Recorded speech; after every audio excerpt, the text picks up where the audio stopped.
'Cause you're driving me crazy. Driving me crazy. Ooh. Bocro. Driving me crazy. Birds. Birds. Oh man, that one scared me. Woo wee boom boom boom dum dugga dum dugga dum dugga dum dum dum dugga dum dugga dum bada dum boom boom bugga dum dugga dum dugga dum dum dum dum bugga dum boom boom bugga dum dugga dum bugga dum dum dum dugga dum bugga dum bugga dum dum boom dugga boom dugga boom boom boom boom boom. Ha.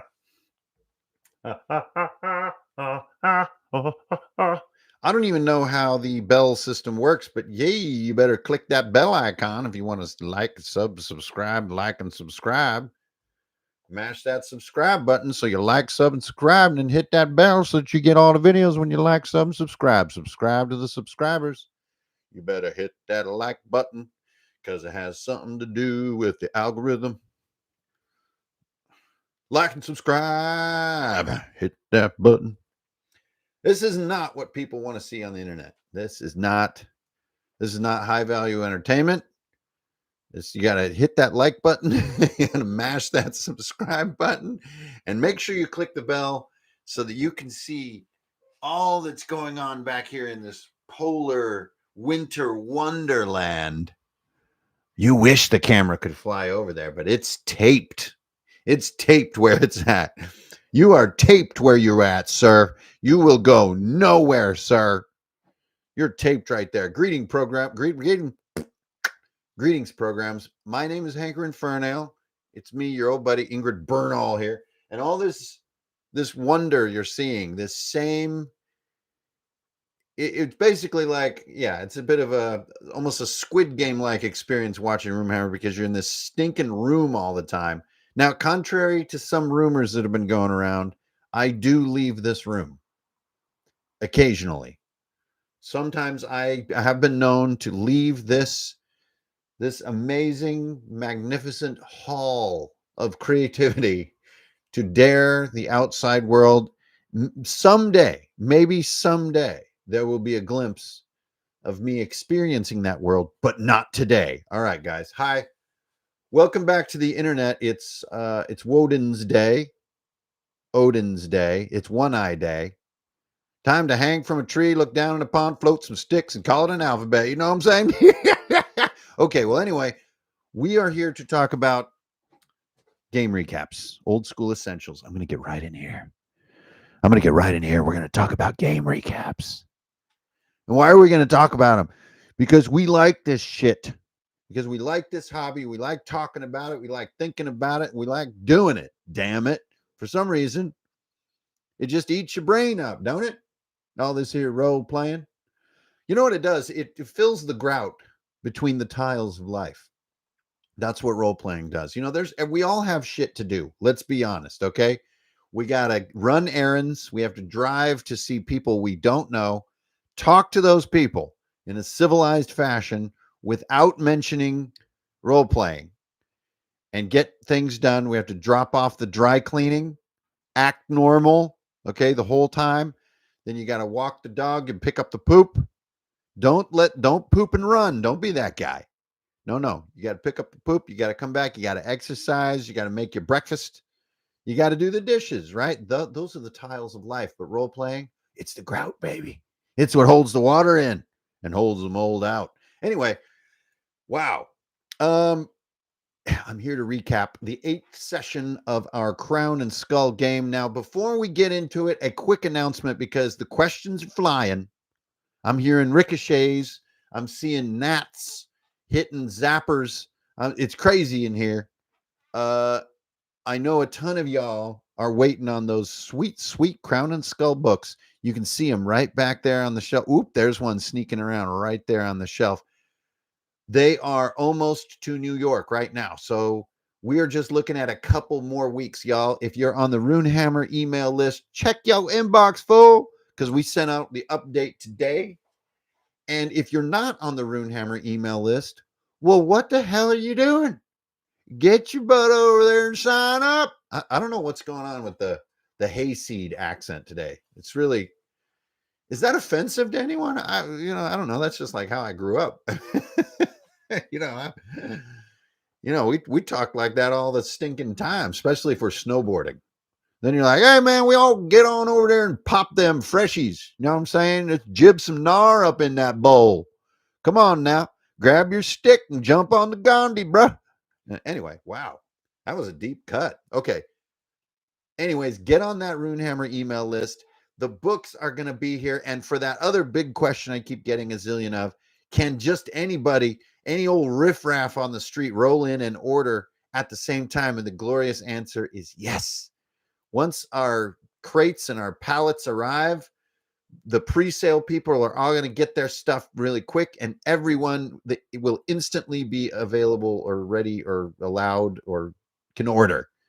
See, this is why I shouldn't do public speaking, because the skill level, it's low, and when the skill level's low, you really don't want to be showing those low level skills. Hi everybody, Hankering Furnail here. So I was just back here. I've got this incredible new dentist light. Now, it's a real thing. It's a real thing. It was my main Christmas present this year. We don't celebrate Christmas, but we're like the Christmassiest non-Christmas people of all Christmas.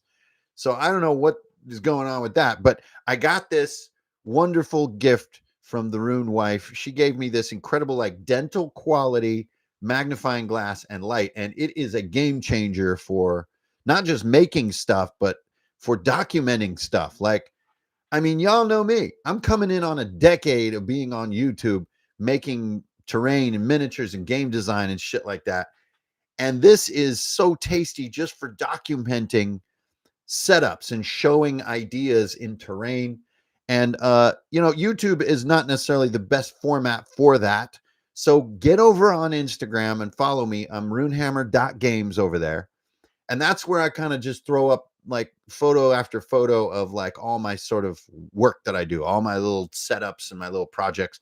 I've got some new ones. I'm a little bit bound by not doing spoilers for my groups on Instagram. So sometimes it's a little bit like behind exactly what I'm working on at the moment.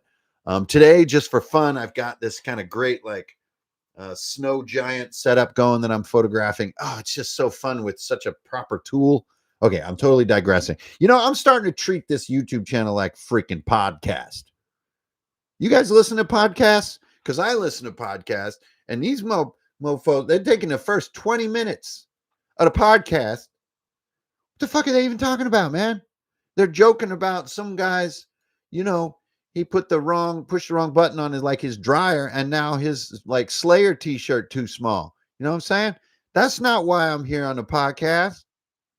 Learn how to do your laundry, fool. You had that Slayer t-shirt 20 some year. Now you're going to shrink it. Shh. Unless, of course, it is a laundry podcast. So see, this is where generalizations, they just don't work. You got to watch out. Okay. And yeah, on that note, while we're just doing non sequiturs, because it's Wednesday, feeling good, feeling happy. Alexandra Enriquez. I am going to go back to podcasts. A lot of you have noticed that the RPG Mainframe, my sort of magnum opus podcast, has been re-releasing. It's about 3 to 4 years old. It's been re-releasing. It used to be hidden in Patreon, but now it's coming to YouTube. You guys have probably noticed that. Shout out to my man Kane, who's been making that happen. When that is done, when we reach episode 72, I believe, we are going to resume the RPG Mainframe, but we have to do the full recap first on YouTube. We got to bring ourselves back to where it ended. And I absolutely want to, the more I think about it, the more podcasting jams with me. I mean, I like doing this too. Fuck it. Whatever. Hobby more in 24, y'all. That's my motto. Hobby more. Yeah, we're going to do intros. We're going to do heady topics. We're going to do mailbag day. We're going to do goblin voices, old man voices. We're going to do footprint sounds. Because here's the thing. All right, while we're just going off on a tangent here. Here's the thing about podcasts. When you're doing like audio, I really enjoy it. I like to add Foley sounds. I like to add bits of music. do the recording and like sweeten the voice sounds, stuff like that. You know what I'm saying? But I'll tell you what I don't like doing, like hours and hours of. It's editing video footage of myself. And believe me, I have walked this path, y'all. It's not like I'm bailing on it early or giving up or something. Like I edited 1 million hours of myself. And there's something that makes you a little bit crazy with it. Like the life of YouTubing and editing footage of your own self is a little strange. I can't lie, man. It's a weird, like postmodern. I went the first major portion of my life, the first 7/8 of my life without editing footage of myself, and everything was fine. And no, not 7/8, 4/5, 4/5, because I'm 50, y'all. I'm 50 years old. This magnificent beast you're looking at right here, half a century of hobby power. Okay, easy does it. Now I'm vibing today because I got my game on last night. Now Monday was supposed to also be our OSC group, but COVID took that right out. It may have been COVID. It may have just been garden variety death plague. May have just been Nurgle. I don't know. But anyway, no 6 sessions. That's a quick no. We got to let the homies rest. You know what I mean? Everybody got to be well and happy. So I actually had a slightly lighter week. So on to Crown, which is Tuesday nights. That was last night. This is our 8th session. Okay. Now, those of you who've been following these recaps, you know the drill around here. In this last recap, we got ourselves in this situation where Kargfort, okay, this is this dwarven sort of like a fortified city in the mountain. And the reason it's fortified isn't for war. It's because they're actually the makers of the realm's finest cheese. And this stuff is worth like more than money. So it's like a Fort Knox of high-end cheese for the wealthy. And we're going to bring Lady Illuria here. She is the princess of the realm. And because of some events that happened last fall, entering the sort of Crown and Skull canon, she's about to be queen. But we'll get into all that. But right now, we're escorting her as princess as part of this festival. Every few years, she tours the realm and everybody celebrates. And she's a wonder to be around. She's an absolute doll. My character, now, it's important that you know more about my character for this. I haven't talked about him a lot. So we're approaching Kargfort. This is in the last recap. You can go find it on my YouTube channel there somewhere. We approach Kargfort. Something is wrong. There's nobody home. Bad hospitality. Then we start seeing dead dwarves. We get into some shenanigans and some difficulty. And because of some combat and a cursed gem, we wind up losing one of our characters in session 7. And it was our precious little psycho girl, Whisper. And she is kind of like this little like bug-eyed girl who grew up in a box. That's not a summary or a brief version. That is her backstory. Like she was put in a box. She's kind of almost like a Black Widow character. She was raised by this group of assassins called the Black Hand. And the Hidden Hand. The Black Hand is in Skyrim. The Hidden Hand. And she became good. She joined us. We're good guys. And the Hidden Hand didn't like that. So they hunted her down to kill her.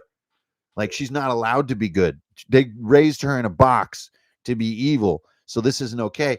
And because the nature of these foes that we face, these assassins, and because my GM is so wantonly, so freely, so uninhibitedly hacking and changing Crown and Skull, my own stinking game right in front of my eyes, had these crazy like escalating mechanics. And because of all kinds of details, we lost that character, Whisper. And this was tragic shit, y'all. This was tragic shit. But it was also really cool. The way that my GM is changing Crown and Skull, it's inevitable, right? And this is something that I think all authors and creators who expect lots of people to play what they create, right? Which is kind of a group I hang out in. I can't lie. I think there's a great lesson to be learned here. Y'all got to chill. You know what I'm saying? Like all GMs take rule sets and change them into things that they can do better and that they're more fluid and natural for them. And that's all right, y'all. That's all right because you're doing it. So why should it be any different? Because the author of the system is sitting there Answer, it shouldn't. Let it fucking happen, man. Y'all chill. It's a game, bro. We're having fun.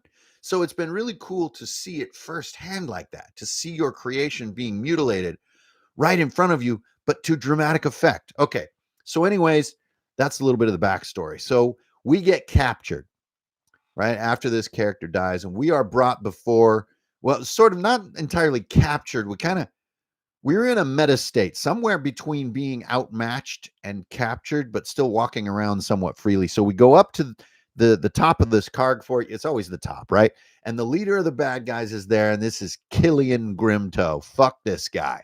All right, this guy, like pirate sort of character, but sort of darker than that, more magic. And he's also the twin brother of Captain Grimtoe, who's our like close homie. So somehow that makes it even worse, right? Killian Grimtoe, fuck this guy. He's up here and he's got Lady Alluria, the princess. This is a straight up Bowser situation, y'all. You know, he may as well have grabbed the princess icon and just been like, oh. Wait, that's Donkey Kong. Fuck. Anyway, he's got the princess in this like magical lock, and he's demanding that we retrieve this green sort of magic stone that's in the basement. There's someone in the basement that won't let him have it, and he's killed several of his pirates trying to retrieve it. We're going to be the ones to do it. And we're like, fuck. It's one of these bad guys where they won't just shoot you in the face. They got to make you do shit. Oh, man. You know, where you got to do errands for that shit. You know what I'm saying? So we're like, so one of us who played Whisper, who's deceased, right, couldn't participate in this conversation because their new character had not entered the scene yet. So it's just me and my man Nero. Nero is the heavily laden dwarf, and I am Karazhan the clever. I am a like overly good-looking, well-dressed, elvish diplomat and tailor, right? I have a single sword. I'm not like a big fighter. I'm a talker. I'm an intellectual. And so the two of us are like, dude, what do you think? Like, should we just try to take this guy on? And they're like, I don't know. Let's survey the situation. My man Killian Grimtoe up here, he got two gargoyles, one on either side, and then he got this magical looking wolf thing that's like guarding the princess. Now we could probably take the wolf and the pirate. Honestly, we'd probably take them. We're pretty scrappy. Now we're beat up from the previous fight, but we could probably take them. But the gargoyles, ever since like session 3 or whenever that was, and we fucked with those gargoyles, dude, we're terrified of these fucking things. I can't lie. I got to be straight with you. We are terrified of fucking gargoyles in this game, straight up. So we're like, okay, so, well, we don't even know if they're real. Maybe they're architectural decoration. So my man Nero, he opens the session up with the first roll. He says, I want to roll investigate on these freaking gargoyles. Are they real? Nails the roll. Fool's on fire. Both of us are actually slaying it through most of the session. Gets the roll, sees some sort of cracks that aren't from age. They're from movement. We're like, oh, fuck me. No. Gargoyles, bro. So we decide we can't take these guys on. Now, anybody who's got the Crown and Skull PDF already, you know what I'm talking about with these gargoyles. We're talking permadeath situations here without using like normal means, your petrification type stuff. You know what I'm saying? Anyway, so we decide we can't take them on. We're going to do the stupid errand. All right, what do you want us to do, jerkwad?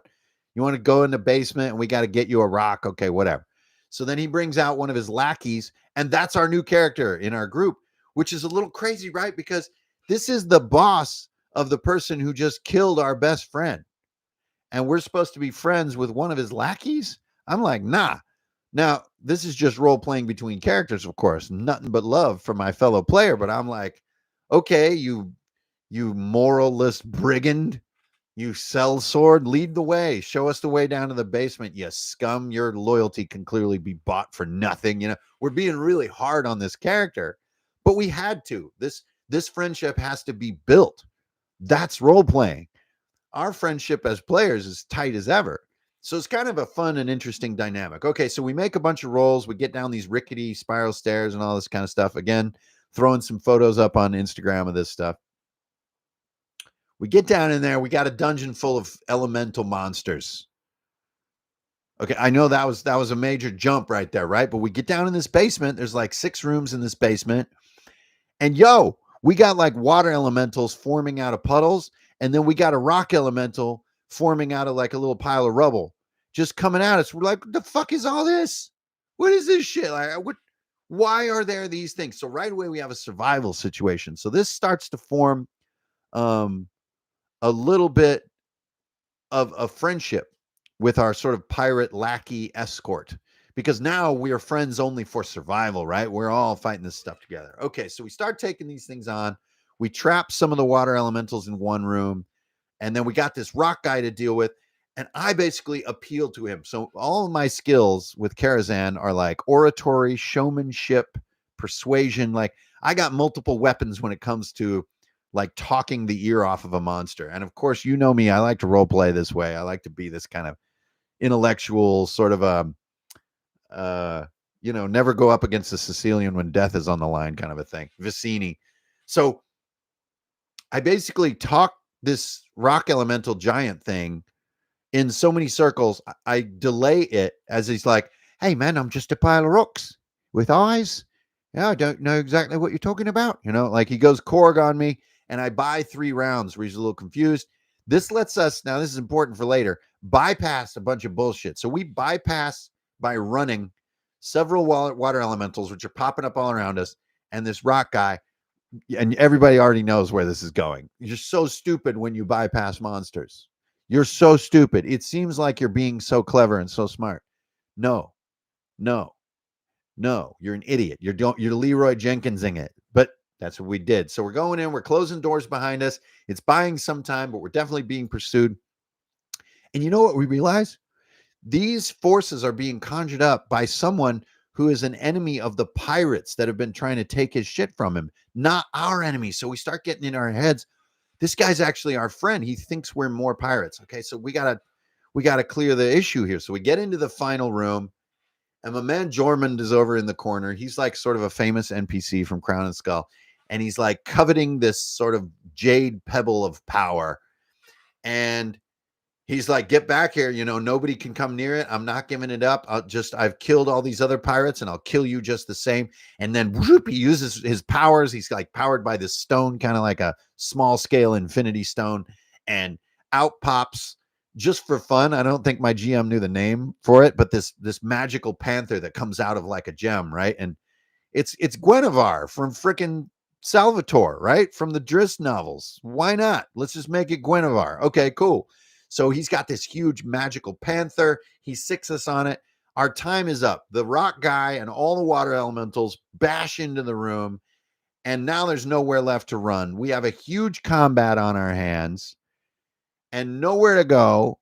And we got to convince this guy to quit freaking fighting us. And so I'm trying to talk his ear off. My boys are back here fighting everybody, blowing stuff up. Our dwarf makes about 10 million defense rolls.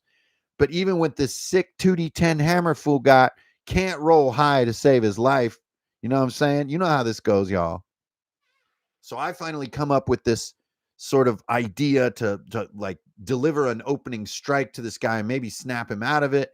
I managed to get some really great rolls and hurt him badly, but it seems like the more we defeat him, the more resolve he gains to hold on to this stone. And we don't want to kill this guy. This like guy's a hero of the realm. He's just like ensorcelled and confused.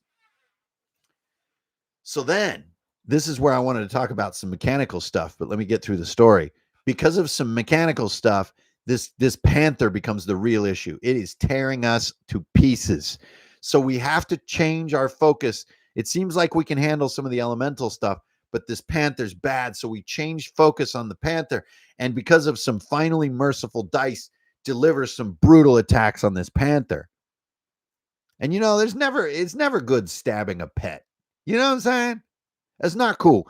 But we do it. Now, when this panther then suddenly reaches the end of its hit point pool, and it's like, this breaks the heart of our foe.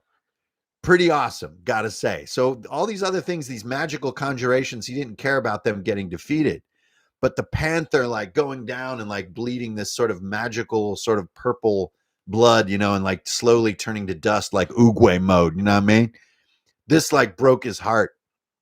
So he drops to his knees and he's holding this panther.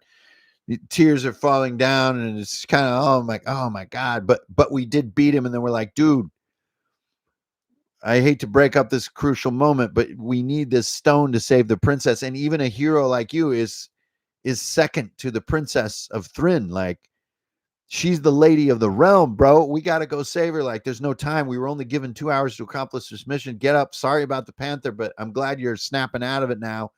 Let's go. Okay, so we go back upstairs. We return to Killian Grimto, who I'm now calling Killian the Coward. And I'm sticking it to this guy with a verbal onslaught, a fire hose of vicious mockery. Now, I mean, I'm giving it to him because at this point, I've been at the table a while. I'm getting mad with this guy. All right, so we go up.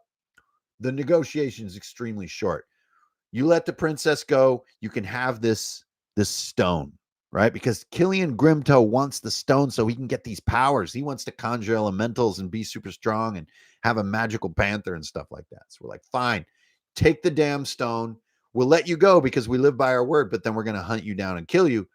And you let the princess go. And I think our GM's a little tired at this point. So it's just like, okay, great. So we do this deal, and he kind of like, goes off into the sunset, so to speak. And we're like, fuck that guy so hard. We are going to rock that guy's world in the coming sessions. Like, the revenge will be the stuff of dreams. But I'm not done. And now here's the best part. I thought one of the coolest parts of the session. So I had great teamwork. I had a new character. I love my players' new character concept. It's really cool. We'll be talking about it in coming recaps. Really kind of went for it with a really cool sort of swashbuckler character, but with a really different style.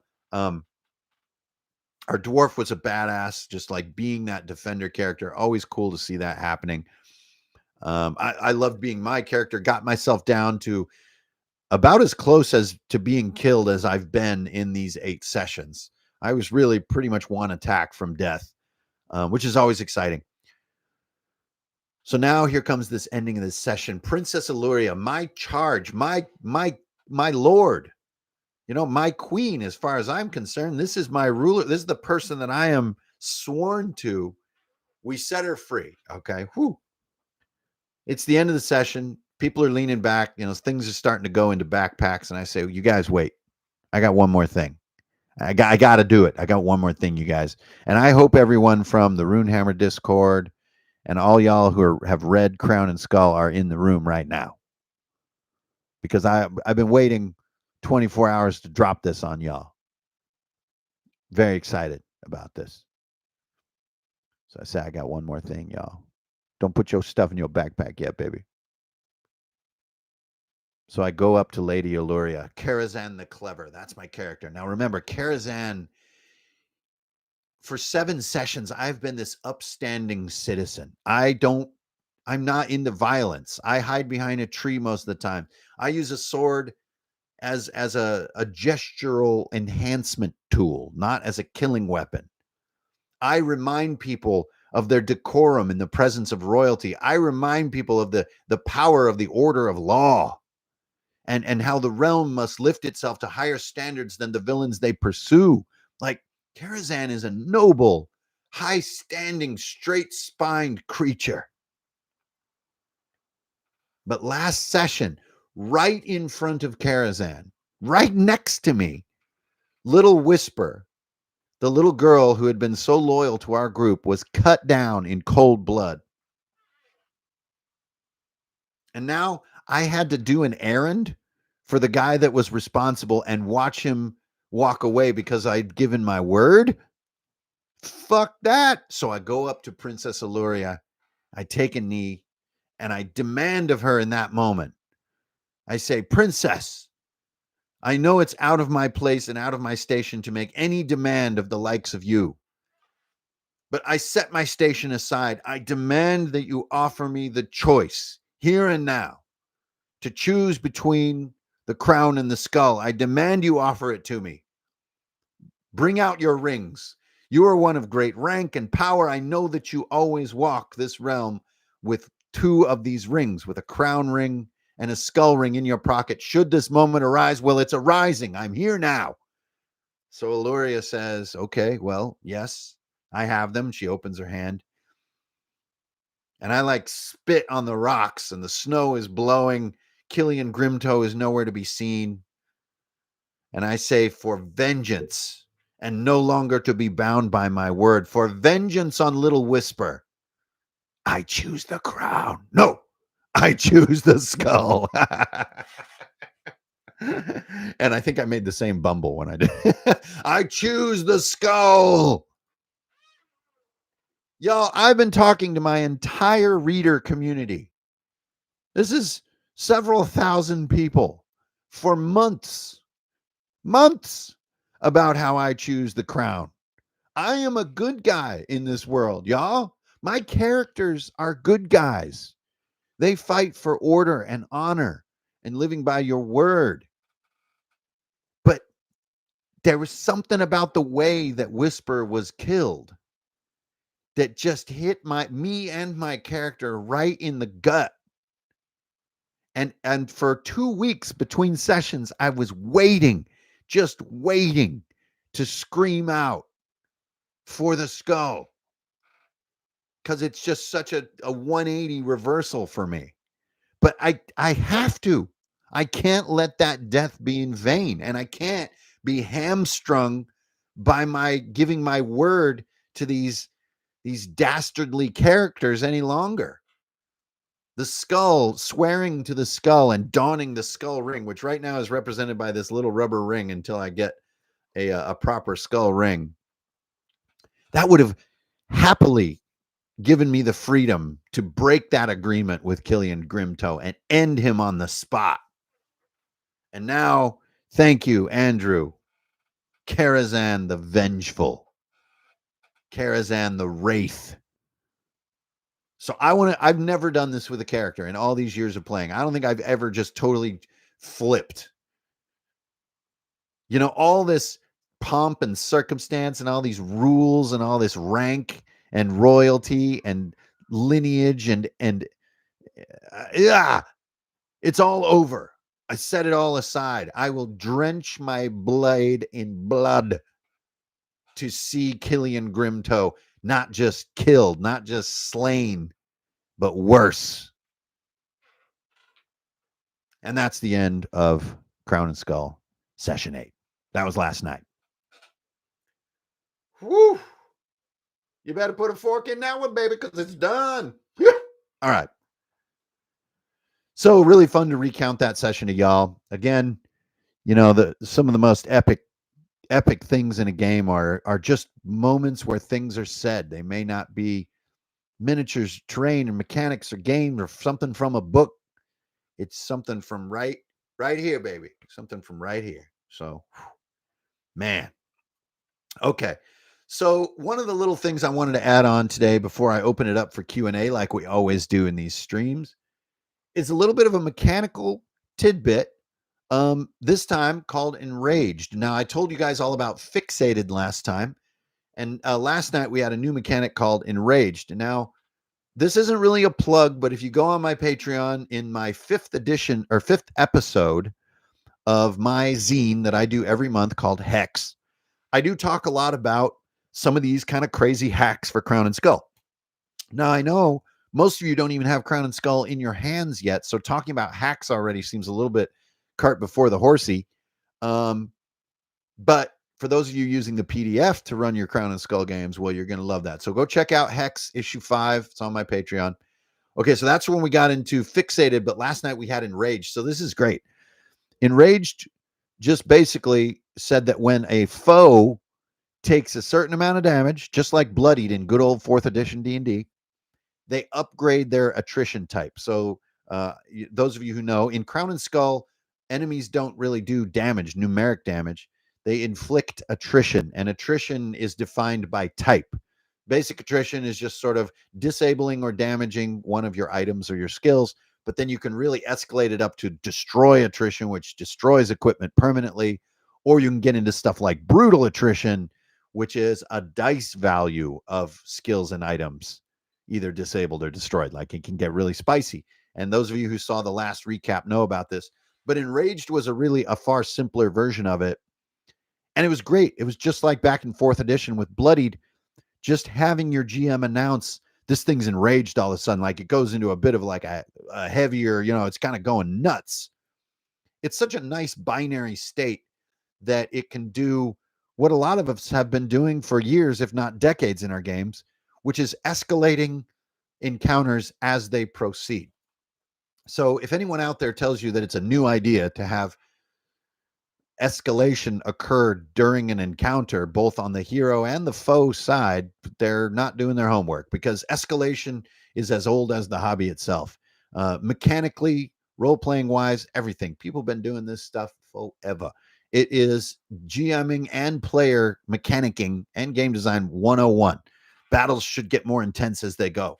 And this was just a fun one that was tossed in last night. So I wanted to get that in there. We also had a great ultra simple Little John where we just did a skill challenge, which is like something that's easy to forget as a GM, but there's no foes around. You're just doing some skills to avoid some bumps and bruises. Always great in a game. And then of course we had not only the role play at the end, but the whole role play with the sort of the misguided keeper of this stone. Good time. So anyways, that was about it. Remember, if you got a question, put question in all caps before your comment there. Mr. GM, thanks for the beer money. Can always appreciate that. I could use one tonight. I'll tell you, today was too long. My eyes are cooked.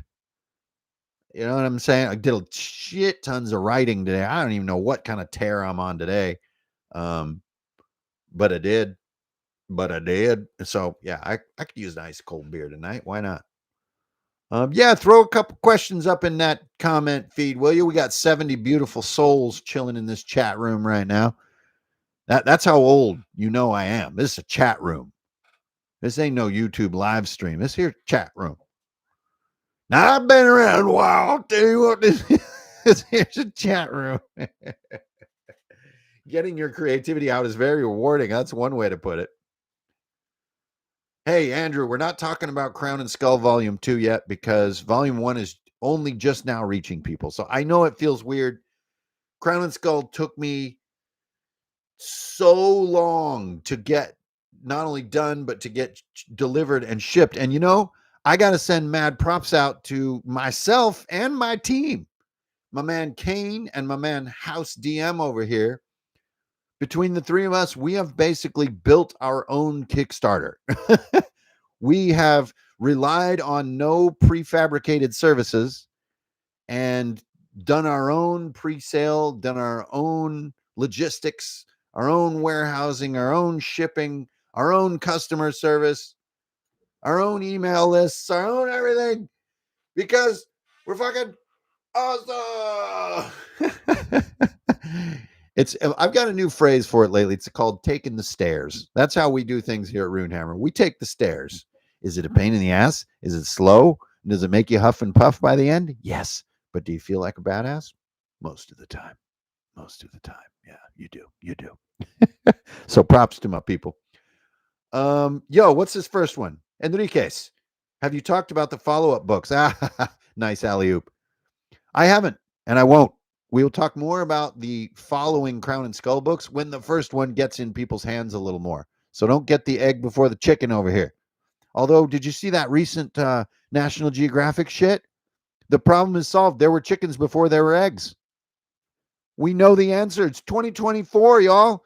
The chicken came before the egg, bro. Woo!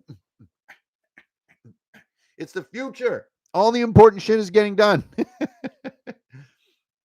Can we get some of your design art on more t-shirts? Yeah, t-shirts do not sell, my man Kevin. I don't know if this news flash has gotten out, but they sell. There's a few people that want t-shirts and stuff, but generally they don't sell a lot. So I don't put a ton of them out. I prefer to just have like a couple, but you should email me, Kevin, with your specific idea and let's make that dream happen. Oh, Vorpal, please no. Okay, GM Grimto. How is your character's choice of the skull going to no, it's not a version anyway, Vorpal. It's another book. Please. Do not confuse people. Sorry. How is your character's, this is my man GM Grimlore here. How's your character's choice of the skull going to affect his choices? Are you kidding? Operates from day to day. There is no operating day to day for Karazhan anymore. I am a weapon of vengeance. I think the weirder question will be what happens after I deliver that vengeance and deliver it cold. We're talking Count of Monte Cristo shit here, you guys. I'm going to bring the pain and I'm going to bring it slow. It's going to be bad. But once that's over, what do I do? Bury two graves, as they say, he who sets out on vengeance. But we shall see. Hey, thanks, David. Appreciate that shit. Oh man, the Viking Death Squad t-shirt has been, I've been told in private messages that it is the greatest t-shirt on the planet. I'm really proud of that one. Really proud of that one. Thanks for the $10, man. I could have 2 beers. I could have 2 beers tonight and not pay a cent thanks to y'all.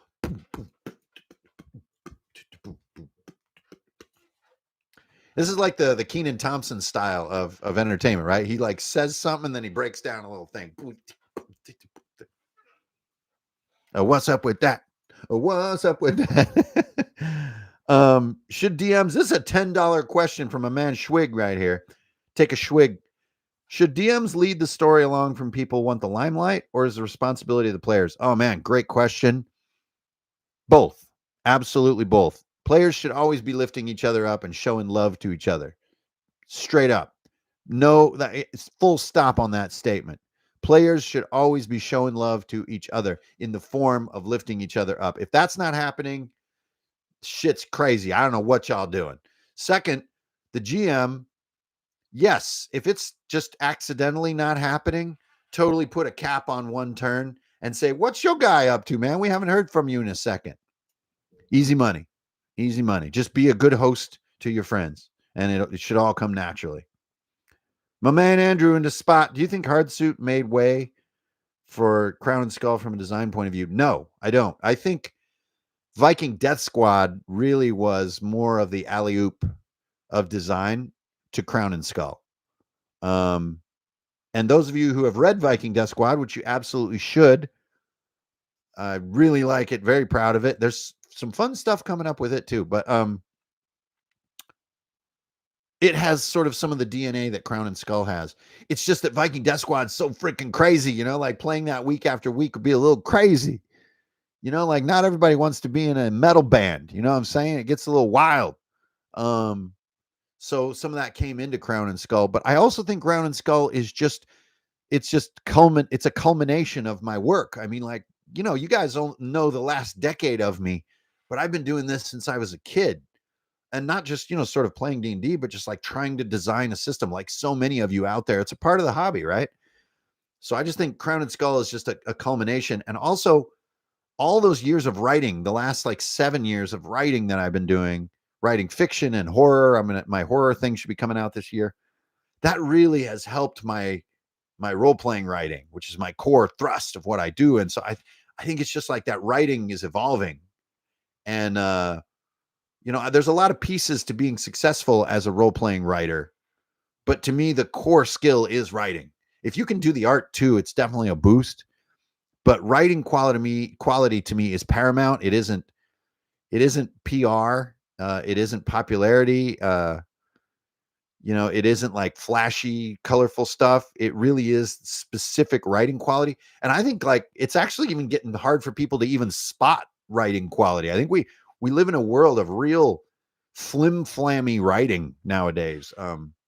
We don't read and critique reading as much maybe as we used to. We learned to like really bite-sized read things that are like unpunctuated and uncapitalized and stuff. Like no problem. We kind of just float right through it, right? So, you know, times are changing, but in my mind, like that suchness you can feel in a certain kind of writing, that is the crown that I chase. That is the trophy, the victory that I chase day after day after day. Is like that's something you can feel in a certain caliber of writing. That's my thing. So Crown and Skull definitely revels in that. What's my current favorite beer? It would be Mount Pleasant.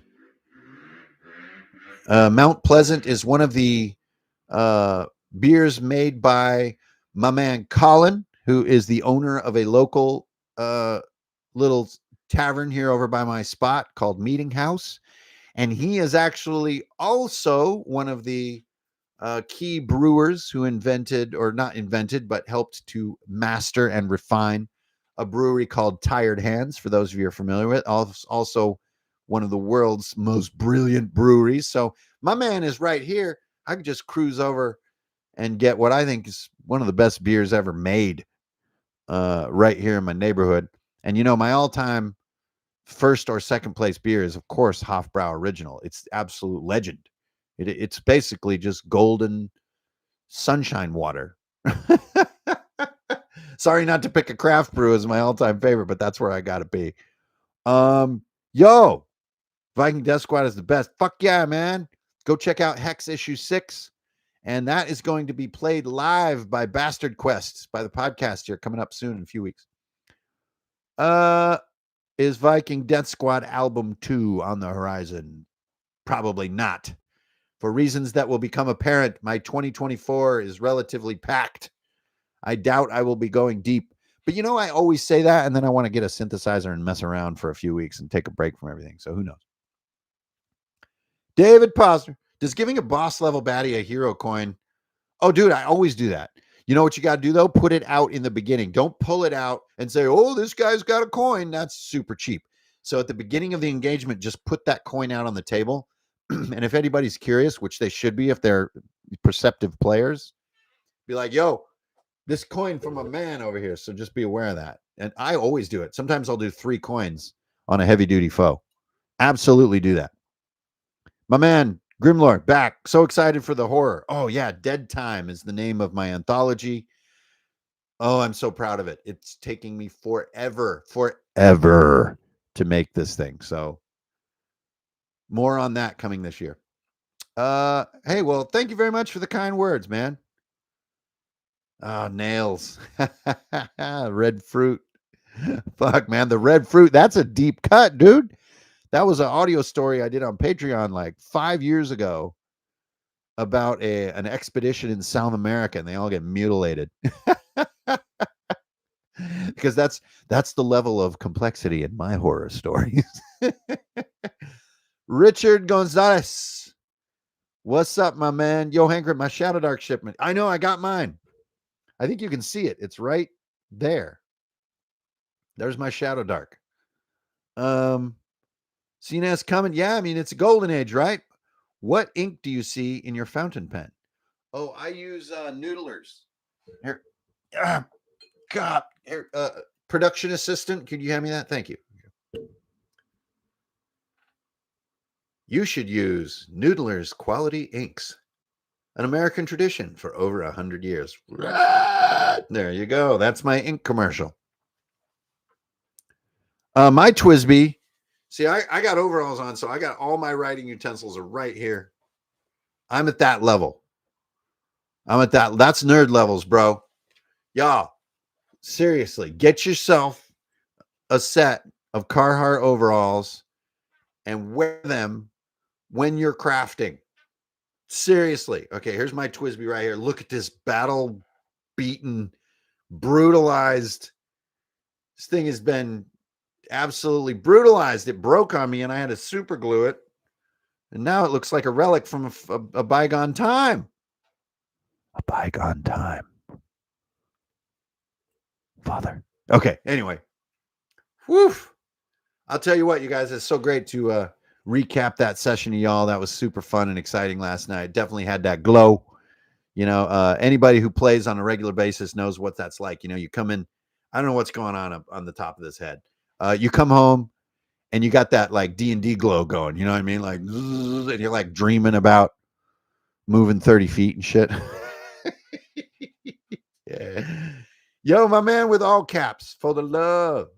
What is the first good RPG experience you are chasing?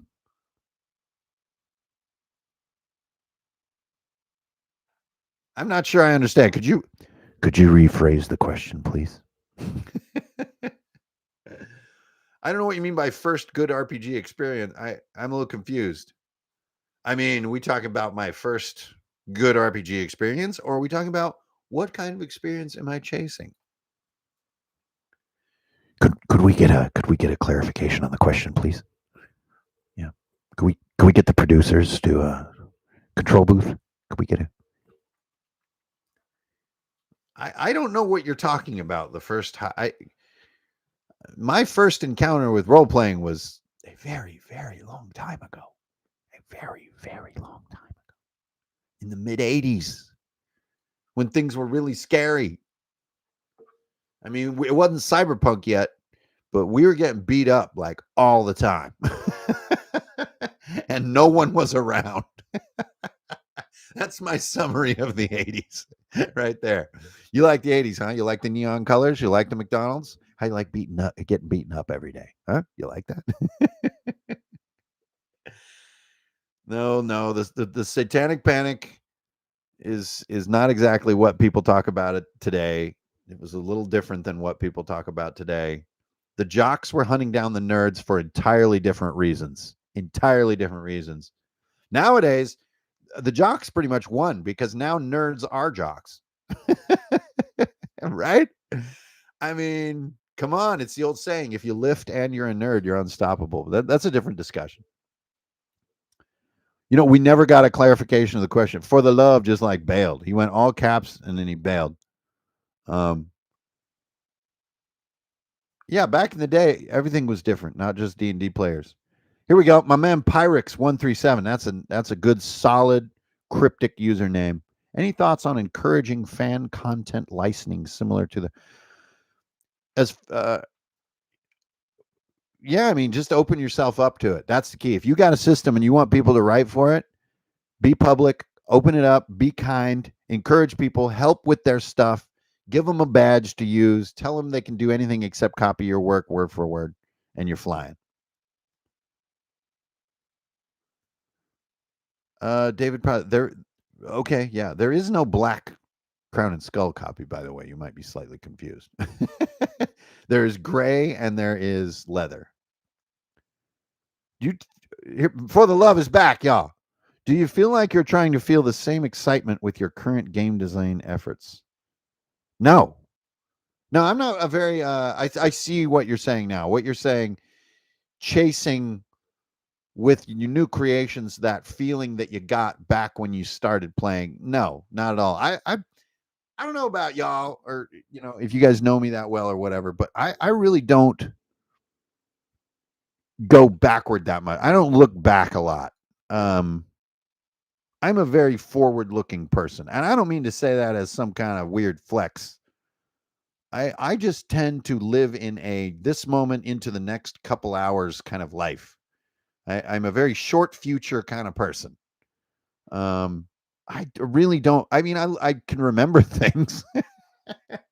Right now I'm experiencing the phenomenon of memory. But no, I don't really. I guess the short answer would be no. I don't really chase something like that. I sort of really do live like right here. So like today, I don't even know why, but I went into this kind of photography mode. Kind of had like a mental breakthrough of like, I don't have to be so bound by this, that, and the other thing. Like I could just get some really, like I've been photographing miniature scenes since I was probably 8 years old. And that sounds silly, but I would make the most intricate setups of Micronauts and GI Joes and old military models and set them up with like real rocks and little bushes and puffs of smoke. I was doing that with a freaking Polaroid like in 1981. No shit. So I realized like I've been doing this forever. That was 42 years ago, y'all. What kind of life is this? What have I been doing? So, anyways, no, I don't really chase some sort of early experience. My man Pyrex for Crown and Skull. Crown and Skull currently doesn't have a plan for an open license.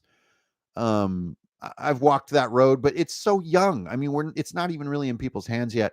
I'm going to hold. Now, that said, the new orc license from Paizo, in some regard, covers all RPGs to some extent. So, it kind of leans on fair use and stuff like that. So, we'll get into all that in the coming years if need be. But right now, it's not really on my mind. I'm not sure it's the glorious thing that we all perceived it to be. I think that, I mean, hot take here, and I guess this might get into the internet or something, but I kind of wish D&D would have just held their ground with the OGL. I think it was really sad when they buckled on it.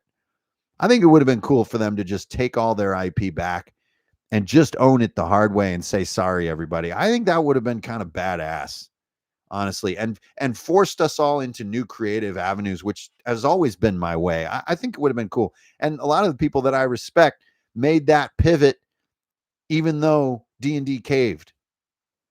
They pivoted away, and avoided using anything that would be, IP sensitive with D&D. They did that even though D&D caved in. So to me, that would have been kind of dope. A forcing function of creative strength in the community for D&D to just say, fuck y'all, you can't use our shit no more.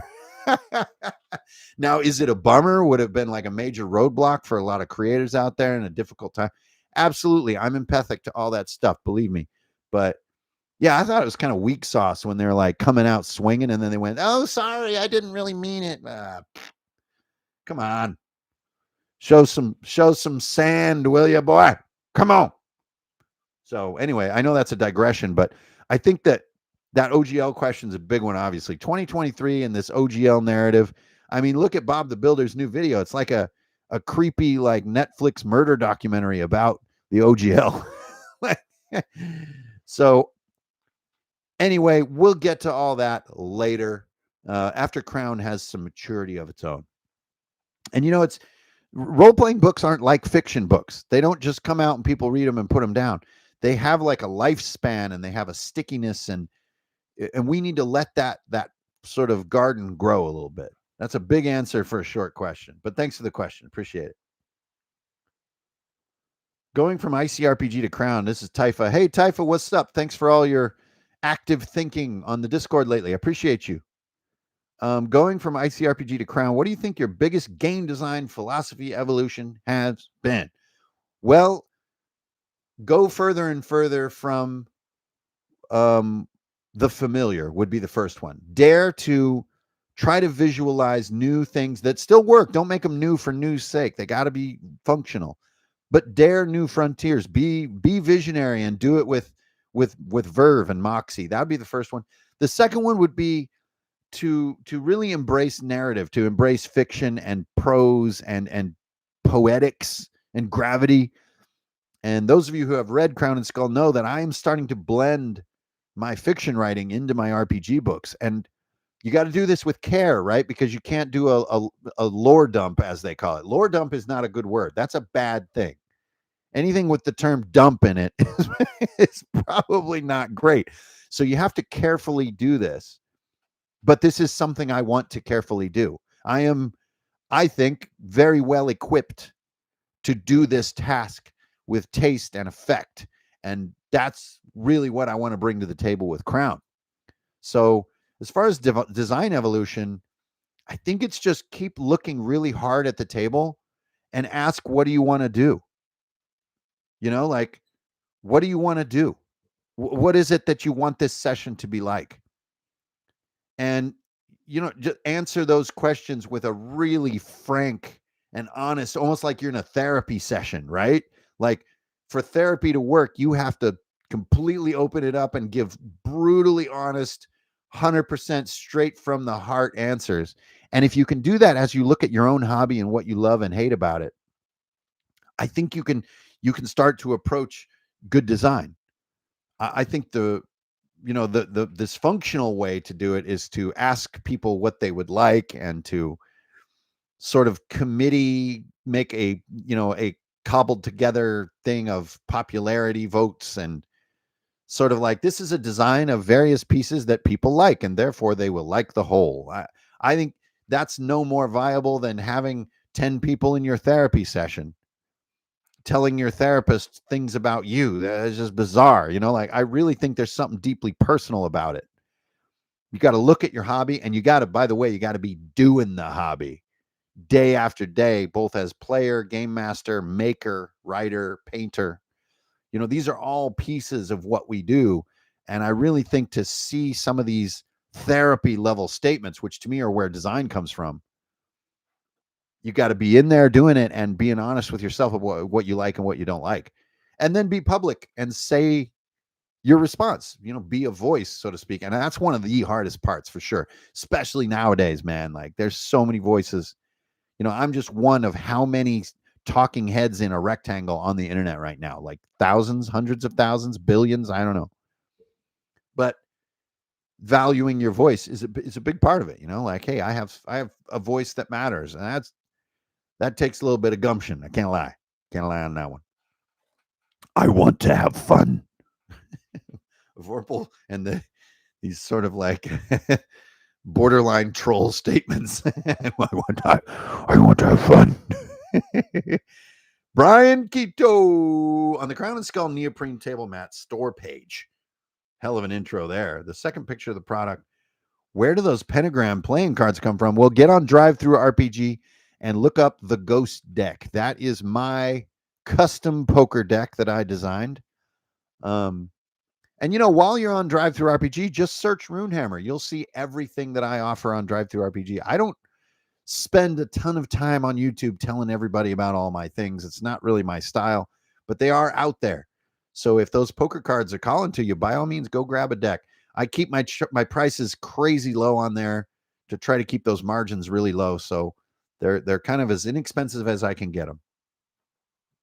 All right, Vorpal. You know an awful lot about therapy. Moves away on the group W bench. How did you determine the point values for skills or equipment or core abilities? Adam McClendon. Basically, gut check in the beginning. A lot of research and experience, honestly, with Hero System and with GURPS. And then gut checking and playing with playtesters, with friends, and adjusting, and then finding something that was wrong. Be like, yo, why does 10 points, bro? That's crazy, and then trying again and refining, and that process over and over. There's no magic answer there, Adam. And there are probably still imperfections. But yeah, you gotta, just keep working at it. Just like working with the wood, as they say. Like you just gotta follow the knots in the grain. You can't just say like, you will be a bust of Mozart. Like, no, some pieces of oak aren't going to cooperate with that. They want to be a badass baseball bat, dude. Like in the natural. You know what I'm saying? Wonder Boy. Now that's a deep cut for y'all. Man, that must be an 80s movie. That was a long ass time ago. But he has a baseball bat struck by lightning, and like lightning is his like avatar power. It's fucking sick. Sick. Yeah, man. Wonder Boy. I haven't thought about that in a long ass time. Anyway, you guys, okay, see, I'm losing it. I'm just over here like mumble, like slumping over, about to fall out of my chair. All right, you guys, I'm gonna get out of here. I hope you guys had a good time. Can we get the production guys over here to improve this microphone? Is this microphone any good? I don't know. All right, Noodlers Inc. Get on the email list. Check it out. Crown coming for both pre-sale people and new purchase people in a couple weeks. So brace yourselves, because it's going to rock the world, and we're going to be hearing about it. It's going to be it's been so hard to make it all this way, but we're almost there. And hit me up, y'all. That's it. So I'll hit you back after next Monday, which is going to be OSC session 3. So I will hit you back and recap that session early next week. Okay. I'm going to see you then. So until then, you guys have a good ass weekend. Get on that stinking email list so you don't miss nothing, because it's always cool. It's cool. And hit up your boy. All right. I'll see y'all on the Discord, on the internet, wherever. You keep it real. Do not steal, and you're going to get a deal. Okay. You remember how we live around here. Find somebody out in that big old world. Go do something nice for them. Just one person, whoever it is, man. They could be somebody some random dude, whatever. Give them a little gesture of kindness. And if every human being on this planet did just that today, man, it'd be a dope ass world. All right. Thanks for tuning in, you guys. You guys are awesome. Peace. Go be a beast. All right. Hobby more in 24. Later.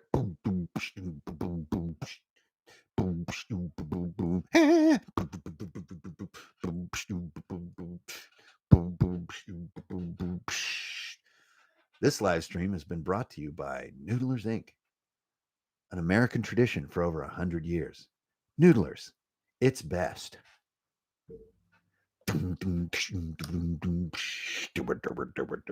It's best.